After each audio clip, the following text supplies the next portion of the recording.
Hoy contamos con Jorge Morel, uno de los referentes en esa intersección entre derecho, tecnología y modelo de negocio. Es fundador de Términos y Convenciones y Legal Letters. Bienvenido, Jorge. Gracias, Muchas gracias. Susana, ¿qué tal? Jorge, durante muchos años se ha confundido lo que es digitalización y transformación. ¿Estamos hablando de lo mismo? ¿Son dos conceptos diferentes? A ver, podrían ser lo mismo, pero es verdad que lo normal es que, por ejemplo, muchos despachos entienden digitalizar como tener página web y quizá una red social, pero lo ideal, si hacemos de transformación digital, que también hay gente que ese término no le gusta, pero a mí creo que es bueno a efectos de entender de forma sencilla lo que implica. Es más allá de simplemente tener una fachada digital bonita y empezar a ver cómo tus procesos pueden ser un poquito más productivos, pueden ser un poco más eficientes. Puedes diseñar productos para clientes, puedes hacer seguimiento mejor, por ejemplo, de una cosa que normalmente le rompe mucho a la cadera a profesionales. ¿Sabes, por ejemplo, cuántos clientes has tenido el último trimestre, nivel de facturación, o, por ejemplo, cuántos contratos has gestionado y qué plazos de finalización tienen? Es decir, son cosas que con tecnología se pueden manejar, pero que muchas veces no se tienen, o sea, que se esquemasen por completo. Yo creo que transformación digital ayudaría a ese tipo de mejoras de procesos. Por lógica eso implica una digitalización porque implica cambiar alguna de las herramientas que empleas y demás, pero muchas veces se crea en digitalización más como en fachada y bueno, pues, no tiene tanto impacto al final. Claro, cuando hablas de invertir en tecnología, muchos despachos hablan, tenemos que invertir en tecnología, pero ¿en qué se traduce realmente? Históricamente se sabe que la tecnología que más utiliza, una de las más utilizadas por el profesional jurídico es las herramientas de ofimática, o sea, Office y derivados en general es como la Pero tecnología. sí como lo básico, ¿no? Sí, pero a veces incluso eso no se utiliza, no se aprovecha suficientemente bien. Claro, luego, ¿qué implica más? Por lógica, una de las cuestiones que más deberías, por ejemplo, lo que llaman un CRM, o sea, una herramienta para saber quiénes son tus clientes, seguimiento de sus expedientes, cuándo se dan de alta, facturación. Y a partir de ahí, eso yo creo que es probablemente una de las herramientas básicas, y a partir de ahí puedes empezar a tener datos más o menos un poquito estructurado y sacarle más provecho. Por ejemplo, hace poco me decía un cliente, si queremos saber en el último trimestre, semestre, qué clientes me están saliendo más o menos rentables. Y quiero utilizar la inteligencia artificial para sacar tendencias de eso, porque a lo mejor tengo que prestarle más atención a otro o cliente o restar esfuerzos en otro. Si no tienes ese tipo de herramientas, o sea, tienes por ejemplo un poquito de Office y en general todavía mucho papel y alguna cosa muy desestructurada o muy deshilachada, el abogado en general tiene tendencia, no solo el abogado, pero quizá lo ves un poquito más, a hacer silos informativos. Es decir, hay muchos, incluso en organizaciones grandes, muchos búnkers que no se comunican. Pero eso hace difícil luego hacer ese tipo de trabajo un poco más de business intelligence, aunque sea a una escala muy básica. Entonces, ese tipo de tecnología, por lógica, ayuda más. Pero mayormente es poner en orden la casa, claro. La casa de datos. Sí. Cuando hablas de instalar un CRM, ahí también tiene que haber como una mentalidad de colaboración, ¿no? Porque al final se tienen que unificar todos los datos o tiene que haber ya algún tipo de proceso, ¿no? Sí, implica un poquito de ir de la mano todos, implica también establecer una cosa tan básica como vamos a llamar los archivos, o sea, la taxonomía, que todo el mundo más o menos no le ponga a cada uno un nombre distinto, porque luego cuando los busquemos no encontraremos nada, ya te has roto el invento.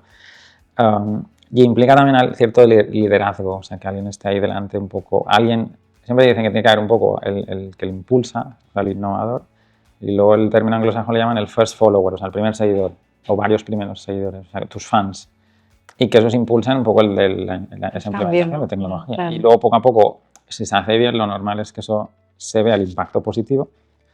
Y los que no lo ven tan interesante o son un poquito más resistentes, por lógica, si empiezan a ver mejoras en tiempos, en productividades, en facturación, empiezan a cogerle más gusto. Entonces sí, eso es necesario, un poco estructurar la casa para que funcione. ¿Hay algún tipo de CRM que tú recomiendes especialmente? Bueno, entiendo que hay... Es muy amplio el mercado y creo que hay bastantes opciones ahí, ¿no? Sí, de hecho incluso con la inteligencia artificial te puedes crear tu propio CRM con esto de hacer tus propias aplicaciones, pero bueno, ahí yo creo que el mercado es muy amplio.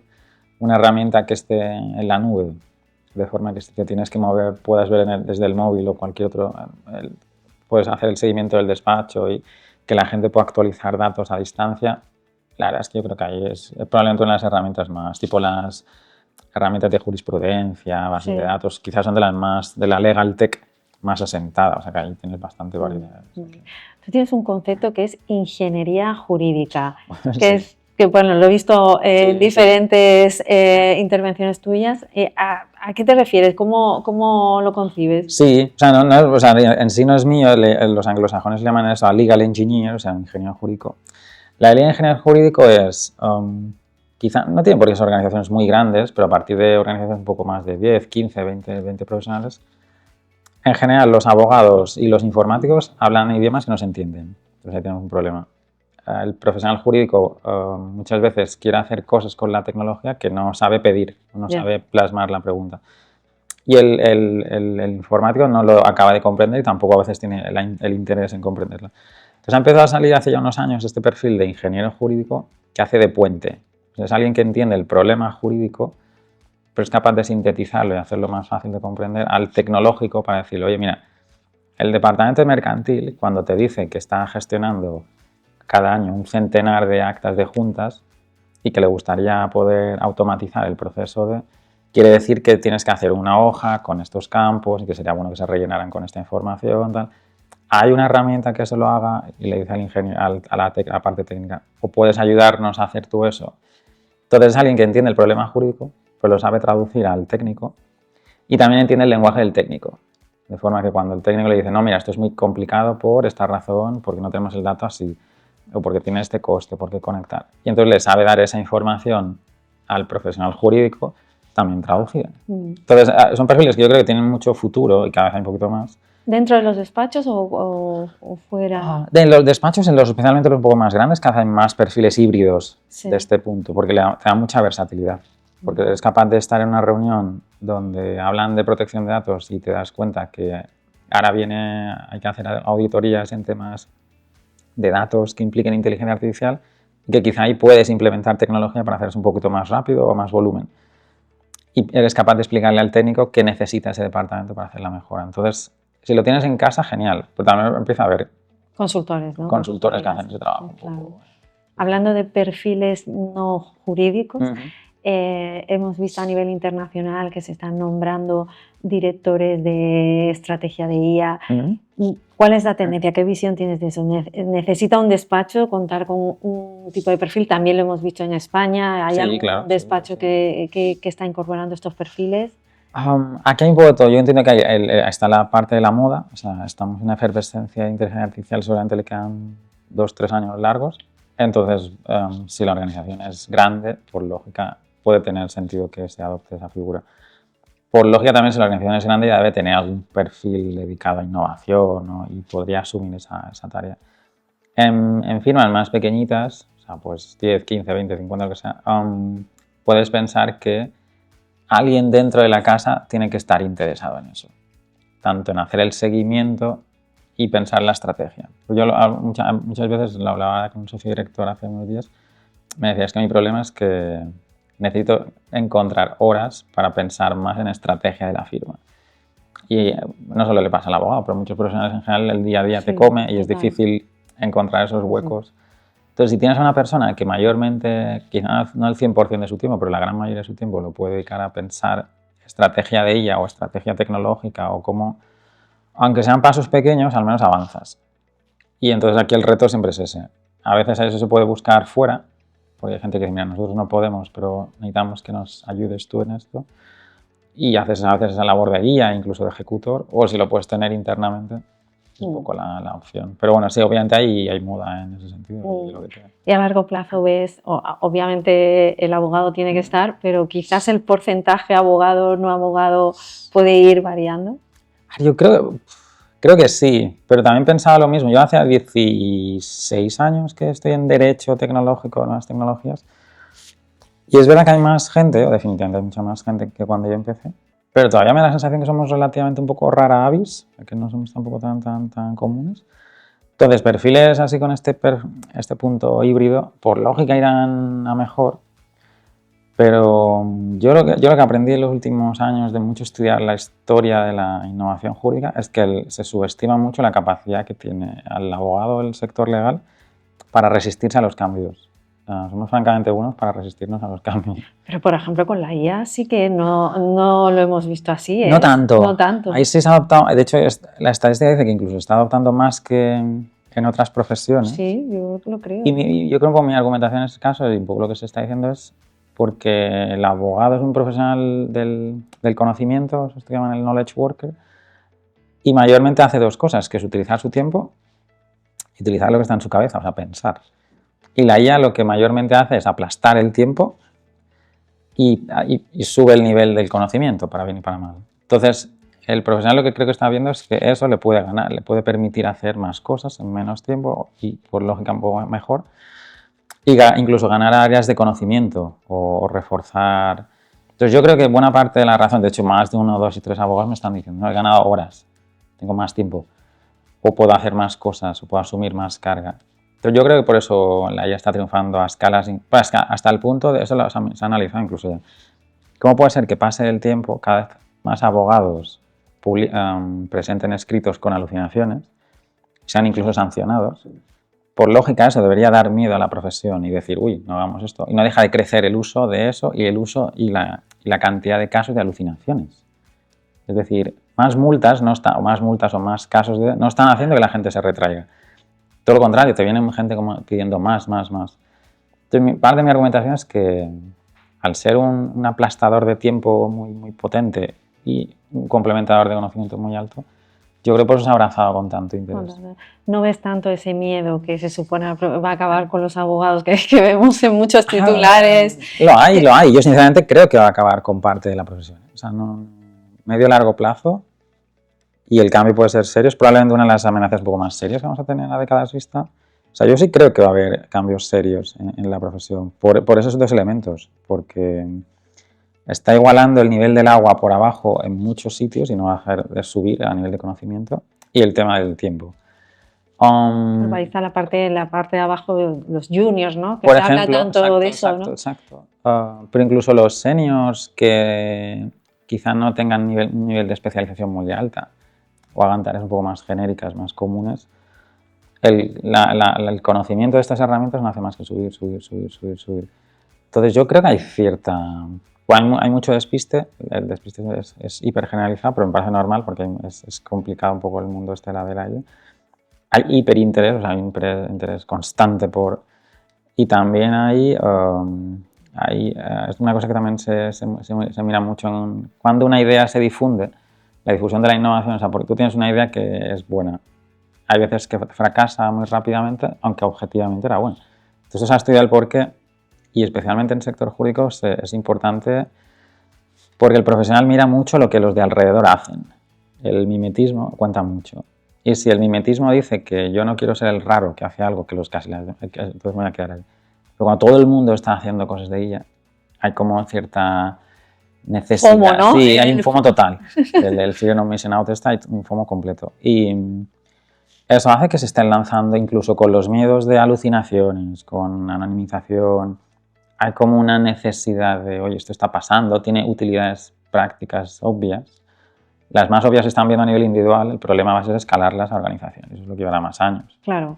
Pero sí. Ahí, por ejemplo, que como dices, está igualando, ¿no? En un nivel de conocimiento, ahí entra un poco también, hay marca personal, ya sabemos que ahí las IAs recomiendan a despachos de abogados, Sí. Y, entonces, ¿dónde está la diferenciación? O cuando estás sistematizando, ¿no?, un proceso, ya no es tan diferencial. O sea, ¿cómo se distingue y se va a destacar un abogado o un despacho? Es una de las grandes, o sea, quizá una de las preguntas del millón de los próximos años. O sea, mi lectura propia, si te digo la verdad, yo lo que pensé hace 2 años cuando decidí casi, entre comillas, buena parte, dejar la parte jurídica y recentrarme solo en esta parte más de consultoría y transformación, fue que tenía que hacer, o sea, mi perfil ya era muy especializado, o sea, Derecho y Tecnología, pues estos casi 16 años, pero que tenía que hacer el embudo todavía más estrecho, o sea, que tenía que hacerlo más especializado. Más nicho. Todavía más nicho y por tanto saber más de menos, porque un profesional de conocimiento bajito con una IA mínimamente bien utilizada puede dar la apariencia de que sabe más o igual o más que tú. Entonces ahí vas a tener un primer choque interesante. ¿Cómo te diferencias respecto a eso? una posible diferenciación es yo subo el nivel de especialización, entonces me diferencio respecto al que está subiendo por abajo y que se está empezando igual, entonces yo subo el nivel. Pero incluso estando más arriba, podemos tener retos porque a lo mejor las tareas que yo hago están entre las que potencialmente a 5, 10, 15 años vista están un poco más amenazadas. Entonces, quizá yo nunca he hecho procesal. Procesal es algo que te diferenciará, porque hay mucho contacto, mucha interacción. Claro. Eso no se va a automatizar. Entonces, esa identificación de cómo me recomienda una IA, bueno, hay un tema del nuevo SEO, o sea que también eso es importante, y ahí se puede trabajar, obviamente. Pero si pensamos a nivel de cómo me diferencio yo en el mercado respecto a firmas que dicen que son AI first o soluciones muy automatizadas, la marca personal va a contar. Pero la marca personal es soft skills. De hecho, mucha gente, y yo coincido bastante, creo que las habilidades blandas quizás sean los grandes diferenciadores a años vista, porque el conocimiento y el tiempo no va a hacer más que estrecharse. Y tienes que competir en contactos, tienes que competir en estrategia, probablemente en responsabilidad. Es decir, yo creo que uno de los valores que por lógica más va a crecer a años vista es que la firma sea capaz de hacerse responsable de las cosas que firma. Cuando a lo mejor la mitad de esa firma o ese contenido o más de la mitad está hecho por IA. Pero la IA no va a ser responsable de esas cosas. Claro, ¿y los despachos y los abogados tienen que contar a su cliente que utilizan IA? A ver, eso tendremos si no hay novedades en agosto, incluso un poquito más tarde, algunas obligaciones de transparencia. Entonces, algunas de ellas por parte del reglamento de ella y algunas de ellas puede llegar a implicar que tengas que decir que en esta labor, en ese trabajo se ha utilizado inteligencia artificial. Pero en general yo siempre hago un poco el símil de, o sea, tú le pides a tu gestor si ha hecho los cálculos de la renta con Excel, ha utilizado calculadora, le dices, ha pedido un abaco, no se lo pides en general. Aquí es verdad que hay elementos es verdad que las alucinaciones son relevantes y es un tema tecnológico, y técnico complejo. Yo siempre digo que el nivel de transparencia dependerá un poco de quién es el receptor del entregable, si es algo más a nivel interno, es un cliente, es algo que tiene efecto público o que lo presentas una demanda. Y por tanto el potencial riesgo reputacional y jurídico que corres. Y por tanto quizá Deloitte, por ejemplo, el gobierno de Australia les pidió un informe y les pegaron ahí una buena galleta porque les encontraron 25 alucinaciones, han tenido que devolver más de la mitad del dinero. Y eso tiene un riesgo reputacional. Claro, ahí está el tema. O sea, no solo hay riesgo jurídico, como es este caso, es que reputacionalmente no quedas muy bien. Entonces, yo creo que hay que dar por hecho que mucha gente utiliza inteligencia artificial. Yo creo que se puede decir, oye, para estas herramientas se han utilizado, o para esta tarea se han utilizado X herramientas, pero todas han sido verificadas por profesionales, tal, porque al final alguien va a firmar. Claro. Entonces, yo hace no mucho salía este debate de cuáles eran los valores que crecerán en los profesionales del futuro con IA. Y se hablaba mucho de transparencia, se hablaba mucho de confianza. Yo pensaba y lo afirmo que creo que la responsabilidad y el poder decir que, el poner la cara y decir esto es mío y yo te asumo el riesgo que corre porque he delegado parte de la respuesta a una IA y eso se va a hacer cada vez más, eso va a ser un valor muy fuerte. El poder decir, no, yo la estrategia la he puesto yo, la cabeza la he puesto yo, la ejecución ha sido en buena parte delegada a la IA. Si algo sale mal o si algo sale bien, soy yo el que lo asumo. Entonces, ese punto de responsabilidad creo que incluso puede crecer más. ¿Y qué piensas de la facturación por horas? Quiero decir, con este nuevo modelo, ¿a dónde va eso? Ay, no sé, yo por lógica, es un tema que históricamente, yo creo encontrar artículos de los años 60 que literalmente... Cuestionándose ya. Que ya decían que la facturación por horas iba a morir. Y en general, pues todavía ha sobrevivido bastante bien. Pero es verdad que alguna de esa facturación por horas sí que por lógica tiene que verse afectada. Porque yo creo que ahora todavía hay la famosa asimetría informativa. O sea, el abogado sabe más que el cliente. Y el abogado, si utiliza la inteligencia artificial un poco bien, sabe que está haciendo trabajo de días en horas. O de horas en minutos. Sí, esa es la realidad. Pero sigue facturando lo mismo. Más tarde o temprano el cliente va a empezar a saber que, oye, tú me estás facturando lo mismo, pero cuando en verdad estás tardando minutos. Y quieres justificar exactamente por qué. Hay quien dice, no, mira, yo te sigo facturando lo mismo, aunque lo hago más rápido, porque lo hago más rápido, o sea, te lo entrego antes, pero y porque al final lo firmo. Sé que está hecho bien y además incluso está mejor. Y es verdad, o sea, bien usada la IA puede ser mejor. Entonces hay gente que está argumentando eso. No, yo te estoy facturando lo mismo, incluso te voy a facturar más, porque entrego antes y entrego con mejor calidad. Bueno. Para clientes que dicen, entonces, esta eficiencia que ganas, o esta eficiencia que se está ganando, ¿yo qué repercusión tengo? Porque me estás diciendo que al final me quedo igual o peor. Entonces hay gente que dice, no, si yo ya empiezo a saber que ese trabajo de días lo estás haciendo en horas, yo tengo que ver algún retorno en ese sentido. Entonces yo creo que habrá partes por lógica de la facturación por horas. Por ejemplo, el responsable de Price en Estados Unidos decía que están remodelando todos los servicios de cada vista y dan por hecho que algunos servicios van a ser un do-it-yourself, o sea, que el cliente se lo haga él mismo en plan bricolaje, o le crearán herramientas donde él dice que el entregable es lo importante, no la cantidad de horas que haya detrás. O sea, ellos crean una herramienta. Resultado. Sí. Y por el consumo de cuántas veces le das a la maquinita para hacer entregables, yo te facturaré por eso. Y si quizá el entregable luego requiere un nivel de conocimiento más alto, que sí que hay que entrar con un consultor humano, ahí sí que te facturo. Entonces ellos dicen que hay que empezar a pensar en ese punto intermedio entre suscripciones, literalmente están hablando de servicios de suscripción, modo freemium, donde yo te genero herramientas. ¿Quieres un consultor muy especializado en tu área fiscal? Yo te lo hago, pero no va a haber ni un solo ser humano que pierda el tiempo en tus preguntas. Tú las contestas y te facturo por mes fijo o por usos. La consulta requiere un nivel de especialización más alta y ahí sí tiene que entrar un consultor humano, eso te lo facturo.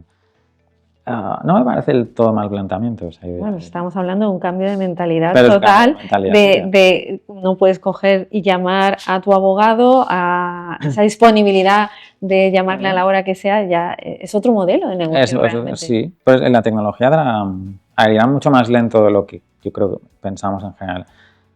Por eso, porque el sector legal es muy bueno resistiéndose a los cambios, es francamente bueno. Y lleva siglos haciéndolo. Yo hasta en la época, me pegó hasta cuando una época estudié mucho esa parte de innovación jurídica en tecnología, hasta la imprenta. O sea, desde que salió la imprenta de Gutenberg hasta que se imprimieron las primeras normas, pasaron casi 58 años. Y en general el sector legal se ha enfrentado al correo electrónico, que ahora mismo lo adora. Se ha enfrentado al fax, que todavía lo adora. Se ha enfrentado a la publicidad, que es de los años 80. Sí. El primer anuncio de publicidad en sector legal es en Estados Unidos en 1977. No ha pasado tanto tiempo. Entonces el sector es muy bueno enfrentándose a los cambios. Y en verdad ya puedes empezar a ver movimientos no, queremos que esto se considere que es intrusismo. O sea, que una IA que hace, o que esto, entonces habrá ese enfrentamiento, yo no dudo.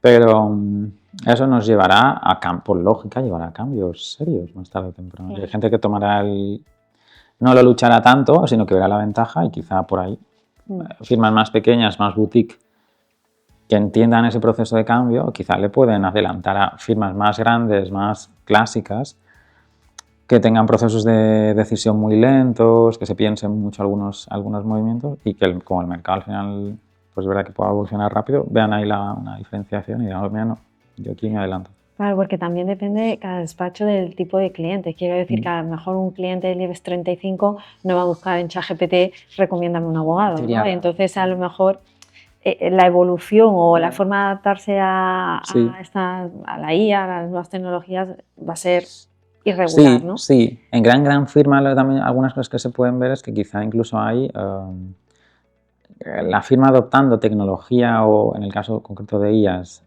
semi-adaptadas para ellos, pero luego muchos profesionales puenteando a esa solución oficial, es decir, usando soluciones personales que consideran que son mejores que la proporcionada por la firma porque las respuestas que le dan son muy malas. Bueno, eso jurídicamente es un problema. De hecho, el concepto se llama Shadow AI, o sea, IAs en la sombra. Pero también implica que quizá hay una cierta descoordinación entre lo que la jerarquía un poco está decidiendo y lo que determinadas áreas o departamentos están adoptando. Porque eso también pasaba con el concepto de legal tech antiguo. Era muy normal encontrarse una organización de 100 abogados con 6 o 7 bloques de tecnología distintos, donde uno compraba una solución y literalmente no se lo decía al otro, aunque le podría ser de utilidad. Entonces, bueno, pues es el problema de la gestión de los hilos informativos y la gestión del conocimiento, eso es bastante. Y sobre la confidencialidad, quiero decir, Ujú. ahí hay despachos que tienen prohibido a todos Por los ejemplo, empleados usar ChatGPT o tal, que no sean soluciones, como tú dices, sí, que ya estén customizadas, sí. customizadas. Ahí hay un problema también, ¿no? Sí, es un Un riesgo reto. más que... Sí, más o que sea, yo lo que veo en formación es pues especialmente este último trimestre, semestre, hay una obsesión, pero de locura con la anonimización de los datos y tiene cierta lógica, es verdad que hay que ver que tus IAs no deben entrenar con tu información, es verdad que según qué IA hay que ver qué se sube y qué no se sube. Pero claro, yo siempre digo un poco contesto con lo mismo. Cuando enviáis una demanda por WhatsApp o la subís al Dropbox personal, yo no veo a nadie muy estresado en general. Entonces, exactamente, entiendo que la tecnología es muy nueva y se ve como cierto riesgo y no son de broma. Hay incluso un riesgo, yo creo, más de seguridad ahora mismo que de privacidad. Es decir, hay toda una serie de cuestiones tecnológicas que pueden ahí darle a un tercero que quiera hacer algo no muy bueno, podría aprovecharse de algunos de estos errores. Pero sí, o sea, la confidencialidad es un tema serio, la anonimización de la información también. No es nada que no se pueda solucionar y que se pueda poner en el flujo de trabajo. O decidir qué información sí o sí se anonimiza y cuál simplemente se replica el asunto de una forma más sencilla. O sea, porque también anonimización, mucho, me decía el otro hace unas semanas un socio director, dice, ostras, que tengo que anonimizarlo todo. Esto se hace muy lento, ¿no? Claro, ¿Dónde invierte está la mucho gracia? tiempo, claro. O literalmente hay alguien que me decía, claro, es que yo lo que quiero es que cuando un expediente muy largo con muchos hechos, si tengo que anonimizar, la IA, yo lo que quiero es que entienda todo el contexto de la memoria de meses. Y me lo hace muy bien si le doy la información personal, pero si le quito datos, tengo que hacerlo de forma bien, que luego sea capaz de recordarlo correctamente. Y es verdad, o sea, hay que anonimizar de forma que luego tenga coherencia. Claro. Porque si no, la correlación se te pierde y no te sirve mucho. Mm. Entonces habrá ese reto y yo creo que más de uno se va a tirar a la piscina ahí en plan, a ver qué pasa. A ver qué pasa. Sí. Hablemos de formación, ¿no? También haces muchas formaciones a despachos. ¿Qué es lo que están pidiendo? ¿Qué tipo de formación? Porque hay también un boom, ¿no? de todo esto, ¿no? Entonces... a ver, en general, ahora mismo en este momento hay Cloudmanía, o sea, todo el mundo quiere usar Cloud, es como la se acaba de descubrir, es como... O sea, yo que hace más tiempo que lo uso, pues casi 18 meses, me parece muy razonable porque la verdad es que es muy bueno y es casi muy... Es una herramienta casi muy jurídica, parece un abogado a veces cuando habla. Entonces, entiendo que hay interés por Cloud. Pero en general lo que más piden es o sea, incertidumbre de lo que aterrizar. O sea, ¿qué herramienta elegimos? ¿Una solución especializada? ¿Una más generalista? ¿Un poco de cada? ¿Nos centramos en un tipo de trabajo? ¿Solo hacemos, vamos con todo? O sea, hay mucha gente que te está pidiendo agentes de IA, pero literalmente a duras penas sabe configurar ChatGPT, entonces eso me parece muy divertido. Hay un gap, ¿no? Hay un gap considerable. Pero todo el mundo ahora quiere un agente de IA. Y que, bueno, y a veces explicar que muchas de las IAs actuales ya son agentes, o sea que tampoco... pero bueno, en general es incertidumbre. Necesito ¿cuál es la foto actual? Claro. Y entiendo, lo entiendo muy bien, porque yo que tengo la newsletter semanal y sin problema recopilo 90 a 120 noticias a la semana sobre el tema. Entiendo que por tanto estoy como muy ahí enrampándome a todas horas, sí. Y aún así tengo sensaciones que se me escapan cosas. Entonces entiendo que alguien que esté muy de lejos y que vea un titular de tanto en tanto, le parezca que lo que está pasando. Claro, el tren va extremadamente rápido. Y entonces eso ayúdame a hacer una foto para decidir nosotros qué camino tomamos. Y ahí en esa foto también, a la hora de un despacho contratar pues un perfil como el tuyo, ¿tú qué harías en un despacho? Oye, quiero subirme a la ola de la tecnología, de la inteligencia artificial, ¿qué es lo primero que harías? O sea, lo primero que hacemos en plan así de aterrizaje con la firma, por ejemplo, literalmente ayer, suelen ser... Todas las organizaciones ya usan IA o hay varias personas que la usan más o menos, o sea, ya la conocen un poco. Hay gente, ya digo, que la usa con mucha intensidad, otros lo ven más reticentes, etc. Entonces, lo primero es poner un punto de partida. O sea, cojamos quizá una sesión de 4 horas muy básica para que la gente entienda de qué es este tipo de qué está pasando aquí.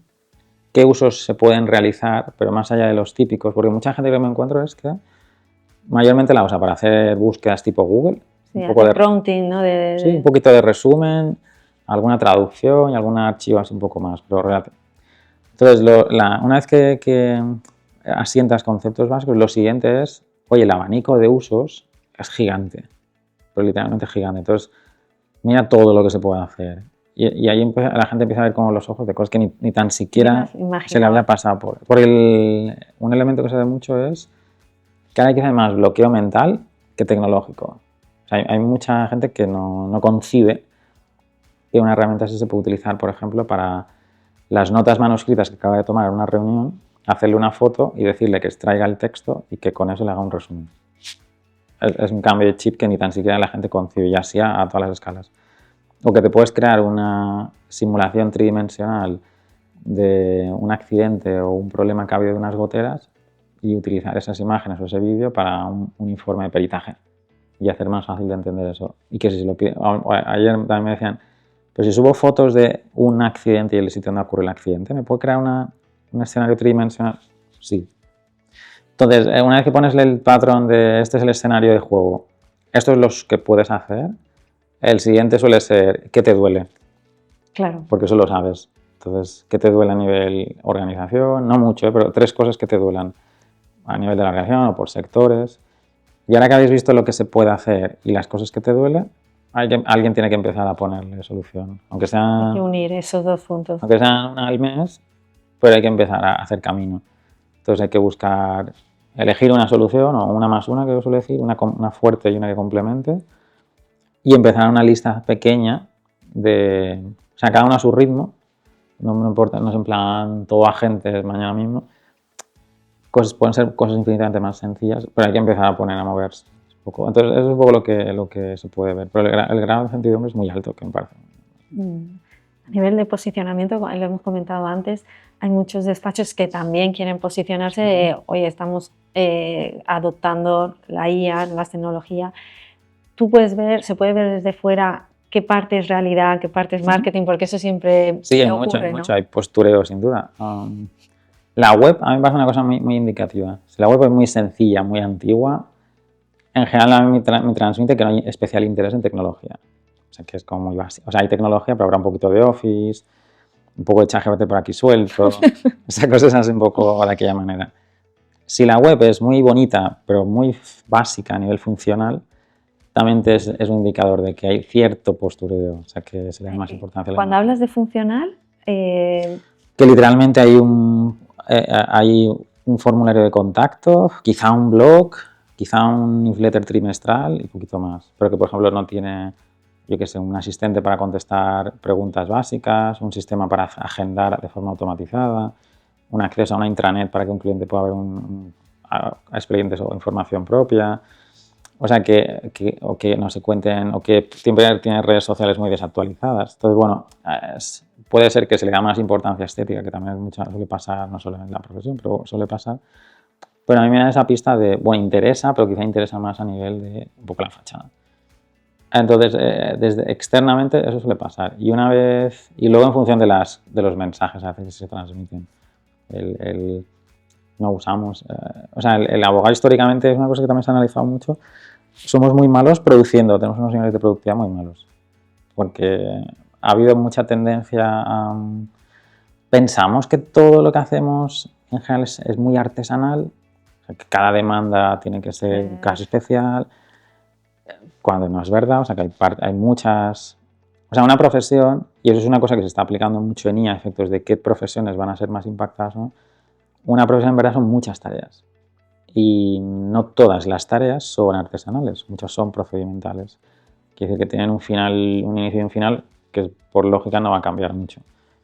Entonces, a veces cuando se habla de esa idea muy de cada cliente es especial, cada trabajo súper customizado, tal, o sea, te transmito a mí, o sea, en general a mí es una pista de que, bueno, eso está bien y a nivel de clientes obviamente es importante hacer eso, pero que probablemente a nivel de procesos todo está como muy deshilachado, ¿no? Seguramente está muy manual todavía. Claro. Cuando se sistematiza todos los procesos, muchas veces creemos que se pierde lo diferencial. Eso es así, porque al final...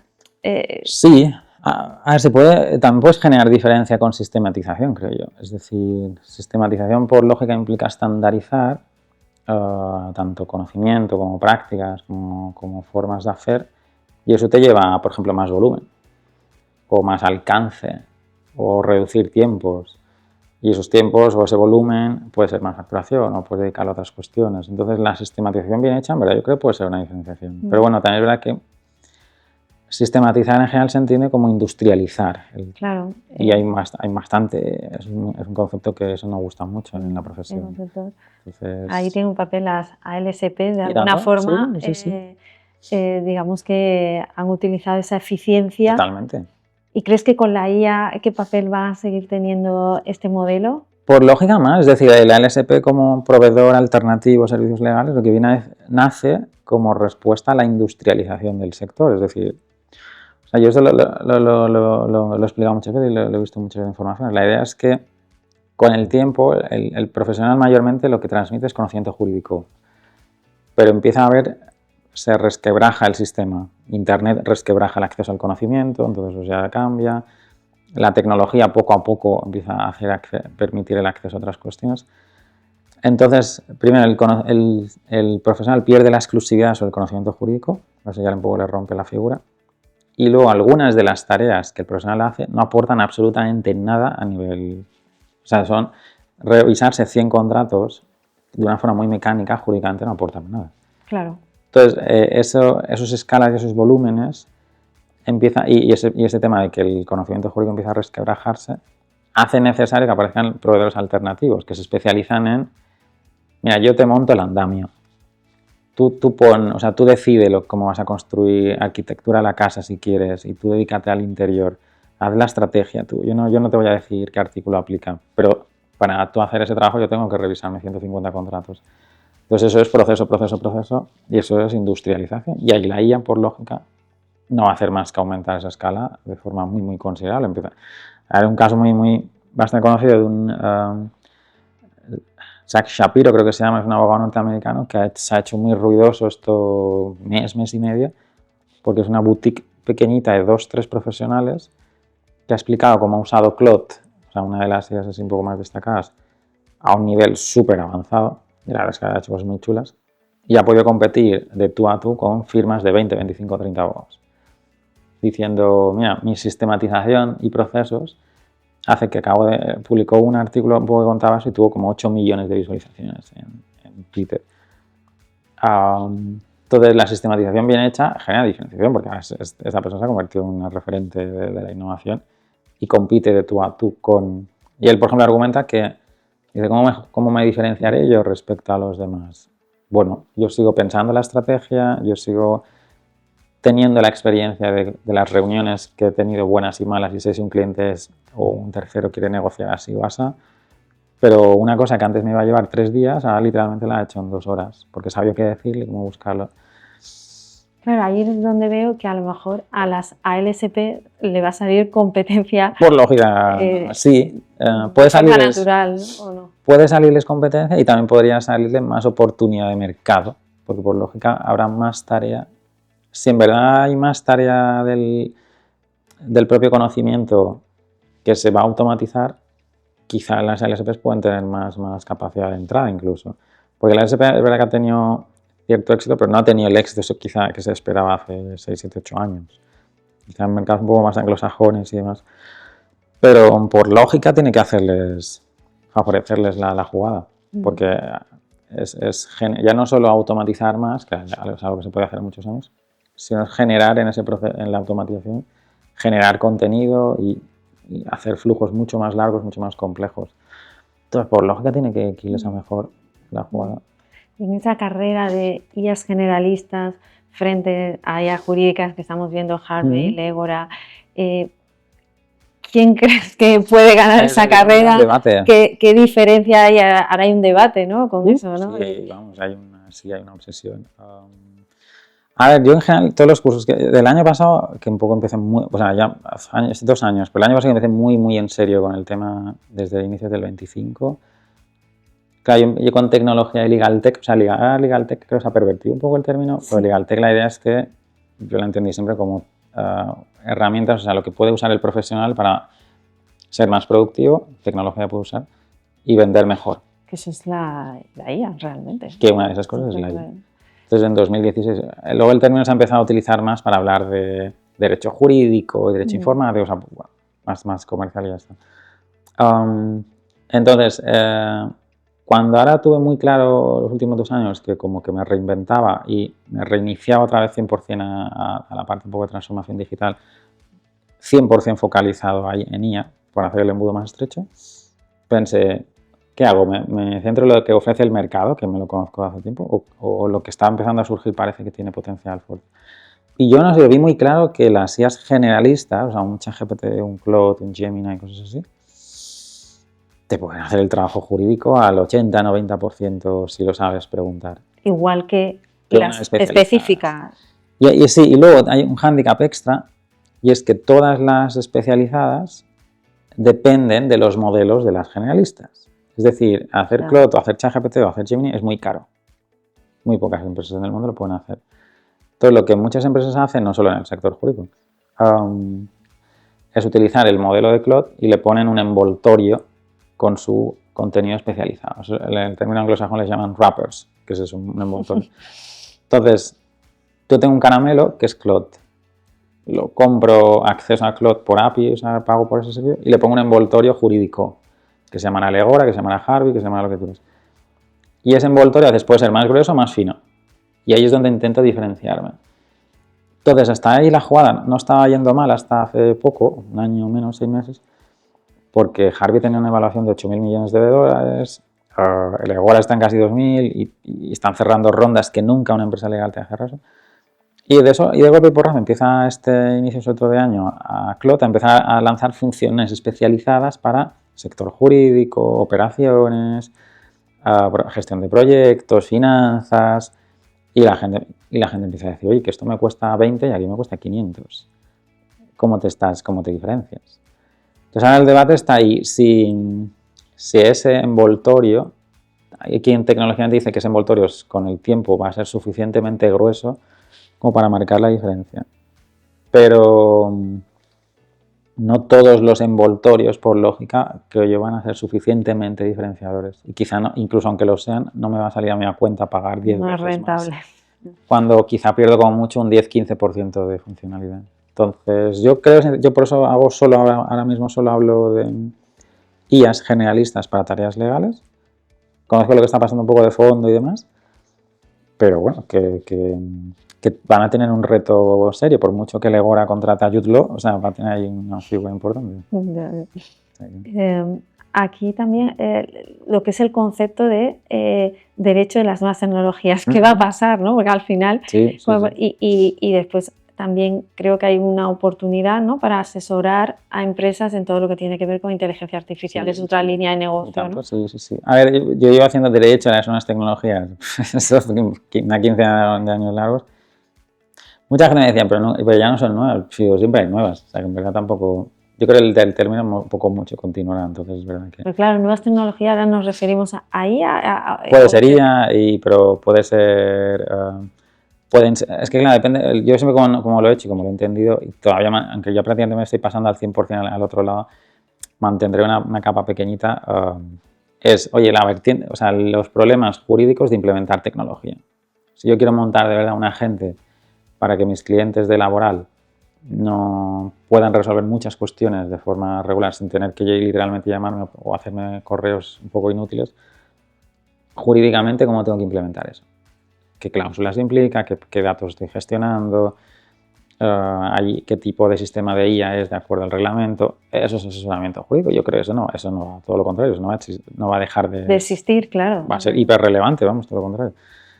Entonces, desde ese punto de vista, siempre habrá nuevas tecnologías o nuevas implementaciones de la tecnología que requieran conocimiento jurídico. Entonces, sigue siendo una buena área una gran área de trabajo, yo creo, porque no va a desaparecer, solo que implica estar o bien cambios mucho más serios o bien simplemente la evolución de los presentes en cada vez asuntos más complejos.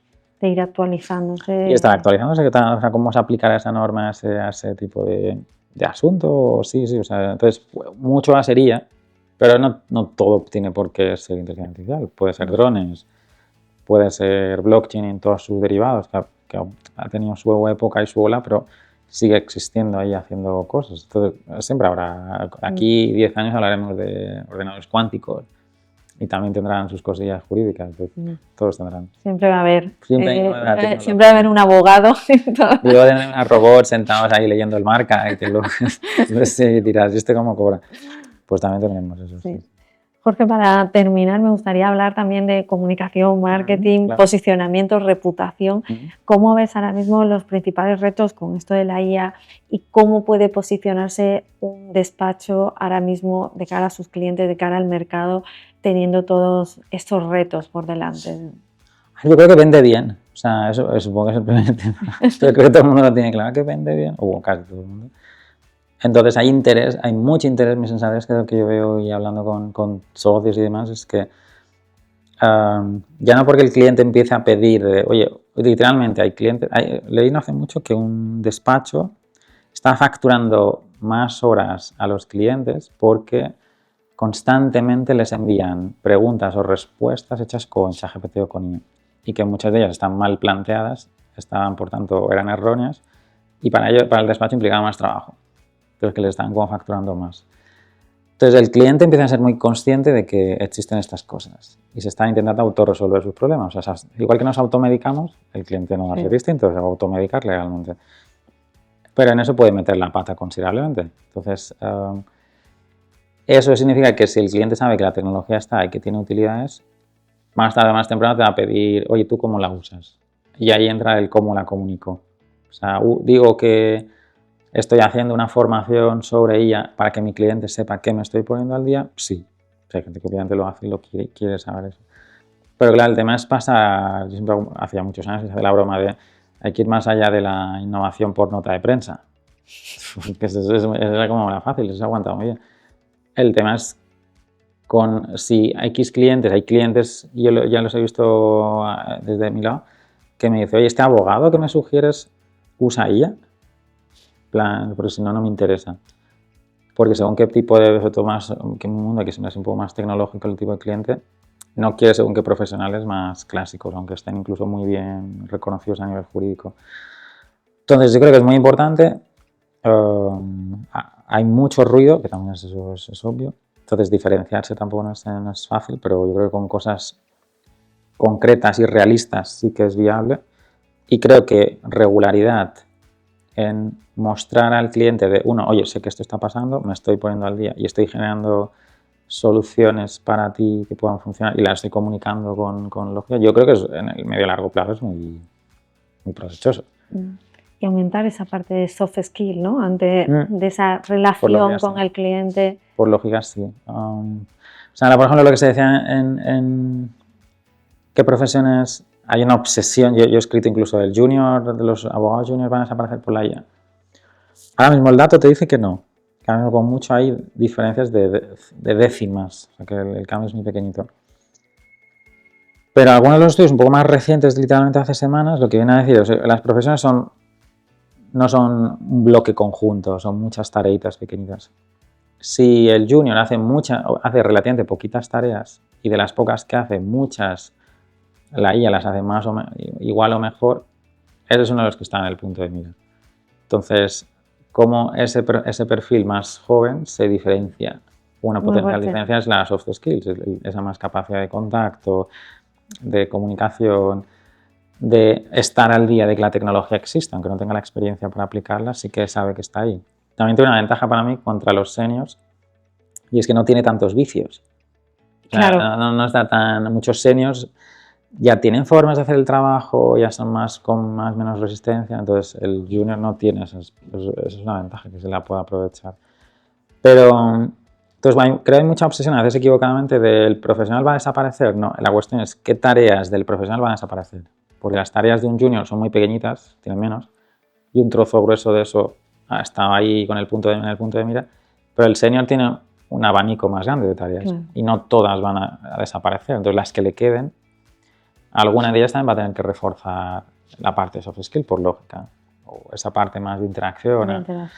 Entonces yo la veo como Yo personalmente, pero o sea, si lo ves a nivel de mucha comunicación, mucha gente dice, no, ¿cómo se llama eso? Lo leí hace poquito, que el trabajo el pegamento, le llaman, el glue work, creo que le llaman, o sea, el hecho de hacer, oye, ¿cómo te ha ido el día? O estaba haciendo imprimir no sé qué, oye, ¿sabes qué? No sé qué.